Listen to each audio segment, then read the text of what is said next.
Welcome to Miss Sharon's Story Time, brought to you by the Morgantown Public Library System. I found a very cute book and I thought you would enjoy it. It's called Cindy Moo and it's by Lori Mortensen and it's from HarperCollins.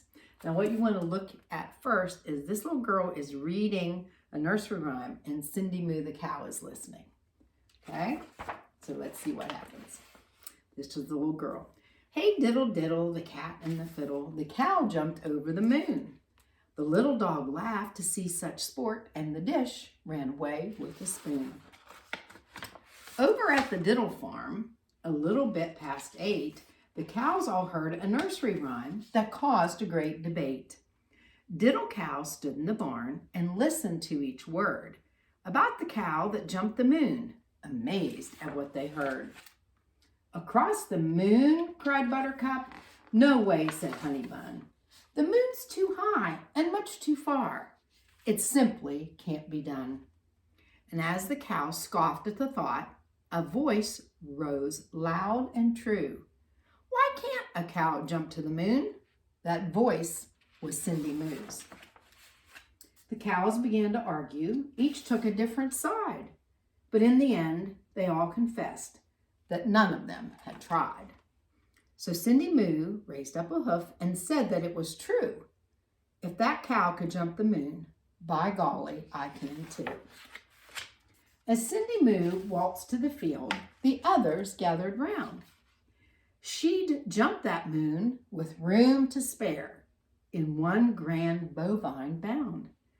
She pawed her hooves, she shook her head, she ran and picked up speed, and with a mighty move, she jumped across a prickly weed. Told you so, said Honeybun.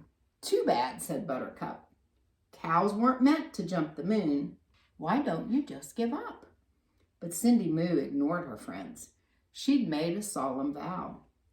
She'd jump across the silver moon as soon as she knew how. That night, after grazing, she caught a stunning sight. The moon was perched upon the hill, a ball of silver light. Cindy Moo let out a snort and charged up to the top. But when she reached the grassy peak, she skidded to a stop.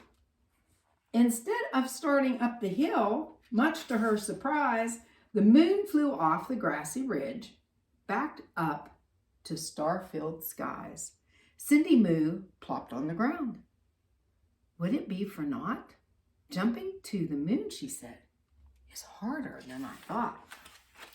Back inside the barn that night, the worst of all came true. Rain clouds swept the moon away. Now what was she to do? She couldn't jump what wasn't there. Perhaps the herd was right. The moon and cows would never mix. Not then or any night. And now she looks outside. But late that night, when raindrops stopped, she peeked outside and found the moon had slipped down to the earth upon the rain-soaked ground. Cindy Moo kicked up her heels and raced with all her might and jumped with a happy moo across the moon that night. Now, if you notice, the moon is shining, and here's the water, and her reflection, and the moon's reflection is in the water there. Her friends came out and marveled much. Miss Moo, you've done it now. A cow can really jump the moon, as long as she knows how. And ever since that rainy night, the cows do not debate. Whenever rain clouds pass their way, and it is growing late, they gaze upon that puddled moon, here it is down here, and jump it 2 by 2. And guess who leads the diddle herd?